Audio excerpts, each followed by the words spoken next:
হে দোস্ত, ডিম্পু বড়ুয়াকে তো সবাই চিনো। আর ডিম্পু বড়ুয়া কিন্তু আজকে আমাদের বরপেটা রোড রাসের মেলায় এসেছিল। আর রাসের মেলায় এসে ডিম্পু বড়ুয়া কিন্তু আমাদের দোকান রিয়ানে ভিজিট করেছিল। গোবিন্দবাড়ির সামনে আমাদের যেটা দোকান আছে রিয়ান, সেটা কিন্তু এখন বন্ধ আছে। আর সেই দোকানটাই কিন্তু রাসে দিয়েছে। আর সেই দোকানে এসে কিন্তু ডিম্পু বড়ুয়া ভিজিট করেছিল আর সিঙ্গারা খেয়ে গেছে, সঙ্গে কিন্তু ভিডিও করে নিয়ে গিয়েছে। এর আগেও বরপেটা রোডে একবার এসেছিল ডিম্পু বড়ুয়া, কিন্তু তখন দেখা হয়নি। আজকে কিন্তু প্রথমবারের জন্য সামনাসামনি দেখলাম ডিম্পু বড়ুয়াকে আমি। এই দেখো, এটা কিন্তু আমাদের দোকান রিয়ান।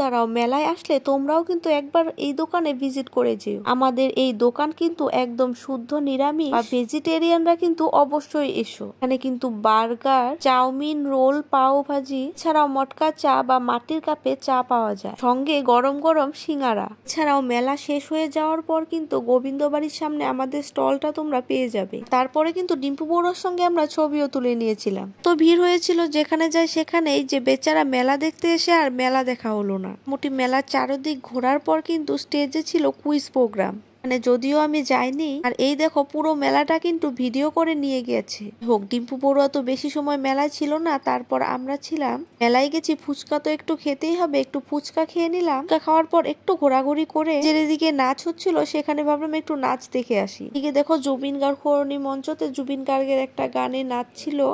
কাপড় বেঁধে মোর মন গানটাতে কিন্তু নাচছিল একটা মেয়ে। তাই অনেক সময় দেখার পর তারপরে দেখো এইদিকে এটাকে দেখতে গিয়েছিলাম আর অল্প ভিডিও করে নিলাম।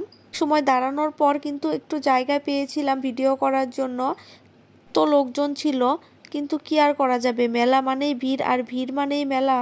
এইদিকে দেখো, মন ছুঁয়ে যাওয়ার মতো একটা অনেক বড় জাপি আমাদের আসামের সম্মান বরপেটা রোড রাসের মেলায় কিন্তু এটা বানিয়েছে। তারা দেখোনি, তারা কিন্তু সামনে থেকে অবশ্যই একবার হলেও দেখে নিও। জিনিসটা কিন্তু সত্যি মন ছুঁয়ে যাওয়ার মতো একটা জিনিস বানিয়েছে। এইদিকে দেখো, ভূত প্রেত মহাশয় একটা মানুষকে নিয়ে কিন্তু উল্টো ভাবে রেখে হাসছিল। এটাকে অনেক সময় দাঁড়িয়ে দাঁড়িয়ে দেখছিলাম, যদিও ভয় লাগেনি, তবুও ছুতে যেন কেমন একটা ভয় ভয় লাগছিল। আর ওই দিকে দেখো, একটা কঙ্কাল কিন্তু সাইকেল চালাচ্ছিল। কিন্তু ঝুলনের মেলায় যাওয়া হতো এগুলো দেখার জন্যই। এই বছরে রাসের মেলায় ঠাকুরের সংখ্যা কিন্তু অন্য বছরের তুলনায় একটু বেশি। এইদিকে দেখো, জুবিন গার্গকে সম্মান জানিয়ে এটা কিন্তু জুবিন গার্গের জন্য শ্রদ্ধাঞ্জলি হিসাবে বানিয়েছে।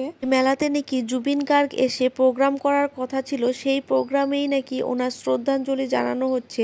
উনি আর আমাদের মাঝে, যে এটা ভাবতে সত্যি অবাক লাগে।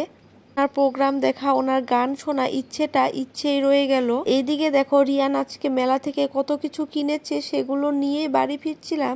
ভিডিওটা এই পর্যন্তই, বাই বাই।